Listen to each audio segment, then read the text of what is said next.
Going to look at my actual mortgage for my house, and we're going to discuss the math behind deciding if you should be doing the bi-weekly trick for your mortgage, okay? So what the bi-weekly trick is, in my case, it might actually be a trap. So we'll talk about that in a second. If you don't have a mortgage, if you're not even looking to get one, this is still relevant for you because I'm going to be talking about principles that are relevant in deciding whatever to invest or however to save. You always want to be looking at opportunity costs, and we'll be covering those in this.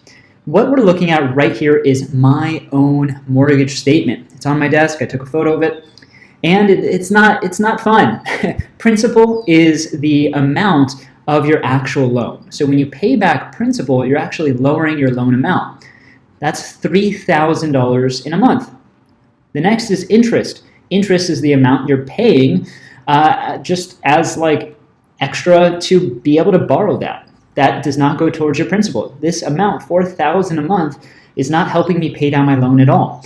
And the way the amortization schedule works for loans is that you're paying way more interest in the beginning, and then at the end you start paying more principal. And the idea is that the bank always ends up on top. So if you move within 3 or 4 years, you might be shocked to realize that you've been mostly paying interest. You haven't been paying down your principal, and you still owe the bank pretty similar to the amount that you started with. Next is escrow. These are taxes and insurance. So pay my property tax through here, and so $2,436. All right, monthly payment, regular monthly payment, $9,652. Total fees and charges. All right, total amount due is that $9,652. So we'll get to that in a second. First, I want to make sure you understand what the idea of a bi-weekly mortgage is. A bi-weekly mortgage is basically a way for you to make a payment every 2 weeks rather than once a month. What a bi-weekly mortgage means is that you're paying every 2 weeks, which is 26 payments, which is half of the 52 weeks that go into a year.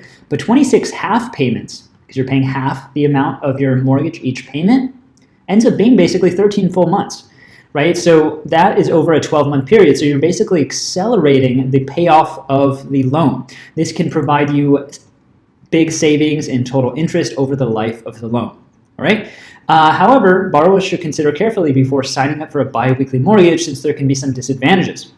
So this idea is you're paying off your loan quicker. Now, there's a lot of different ways you can do this. You can just pay an extra amount of principal every time. So if I wanted to, every month I could say, hey, just put an extra $1,000 in there towards the principal. That would do kind of the same thing, because at the end of the 12 months, I'll have paid a $12,000 more towards principal, which is kind of cutting off more than a month of payments within the 12-month span. So let's break down the actual math and see where this ends up. Now, a lot of you guys know that my channel is all about building wealth. A lot of that's with the stock market, as I've built my wealth.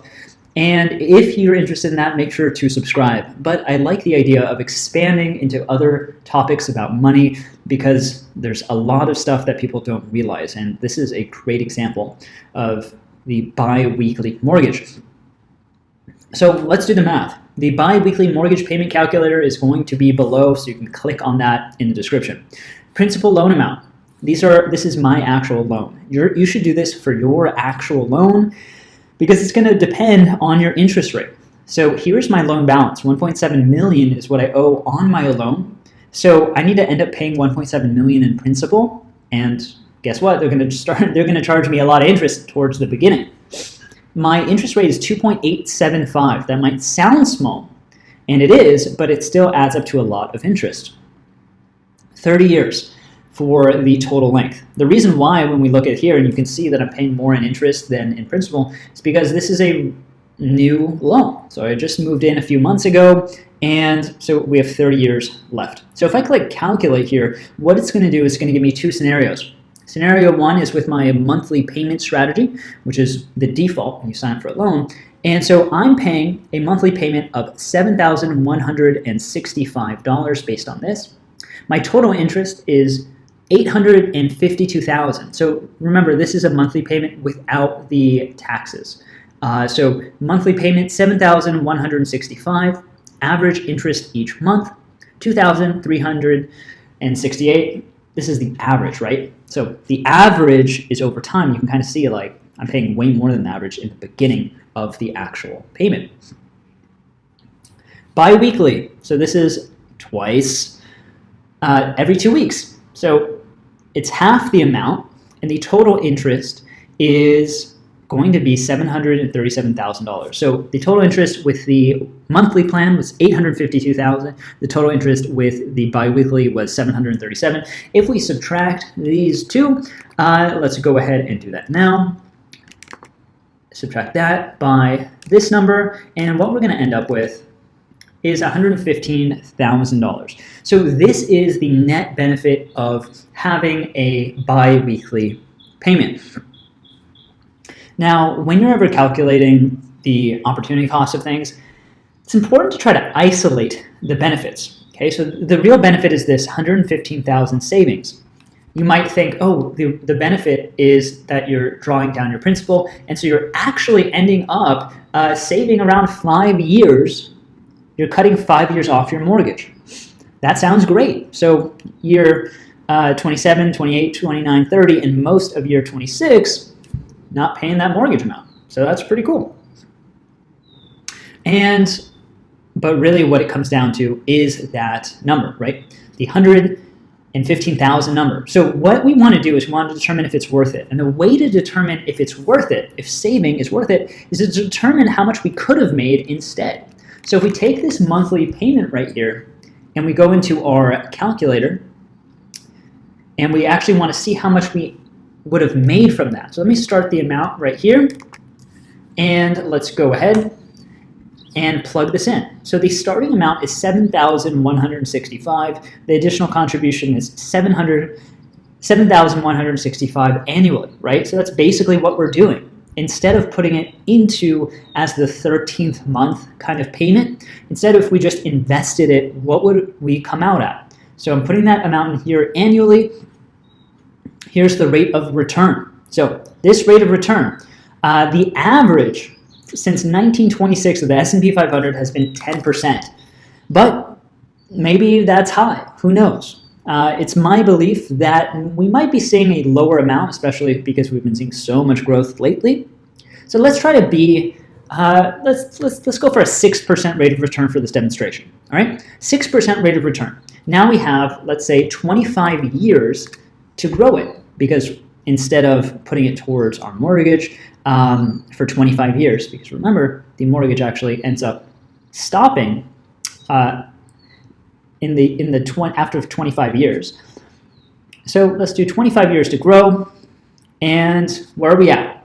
Our investment is worth $423,000. So let's break this down, okay? There's two scenarios, okay? The scenario 2 is that we have $423,000. Scenario 1 is let's say the bi-weekly, right? So let's just make this easy. Scenario 2 is monthly with the investing. So scenario 1, bi-weekly.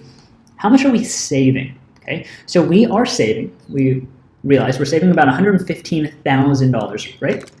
$115,000 in savings. That's kind of like our gain that we're generating, right? So $115,000 by doing biweekly, and you also have to realize, like, the money you put in, this amount, the $7,000, because it is actually we have an amount going into our actual equity as well. So basically, what we're doing is, since we have one more payment every single month, this payment, every single year rather, this payment goes straight to the principal amount. There's no interest related to that. That goes straight to the principal. And so what this does right here is, this amount is what we're building in equity for a house every single year. So we have to make sure that we're calculating that, right? So we're calculating the equity, which is this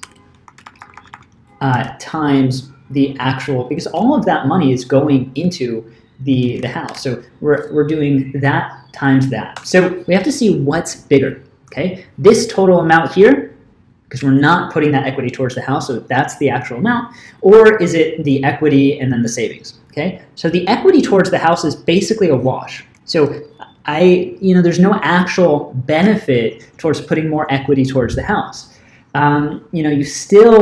You would still need to pay that in the case of a sale. So it's kind of not really doing anything for you when it's put into the house. So let's go ahead and do this. This number right here, so this is equal to 179,000. So our total value ends up being 179,125 plus 115,000. And that ends up at a total of $294,000. So this is the difference. Total of scenario 1 compared to scenario 2. It's not looking too hot, right? We have 294 versus 423,000. Now these numbers will dramatically change based on your interest rate. So remember, this was based on my interest rate of 2.875. So this is a great interest rate, especially for a jumbo loan. And I'll be talking about how I got that rate, the negotiating strategies, all of that stuff with the different loan providers in another video. Make sure to like this video if you're interested in this kind of content. But scenario 2 is basically a growth rate or a investment return of, what did we put here? 6%, which to me is pretty isn't too aggressive, right? It's pretty stable. If we were to change this and go to 7, for example, boom, 492, 8, boom, 572. And the other thing to remember is, like, let's say we're going to let's say we're staying at 6%, right? Which again is not aggressive at all. So 6%. The other thing to remember about this, though, is that now this money is invested. So I'm going to have to still be paying my mortgage, right, for the next years. Right? I have 5 more years of mortgage. But remember, this amount right here, this $423,000, is now invested in the market. So what happens if I leave it in for 1 more year?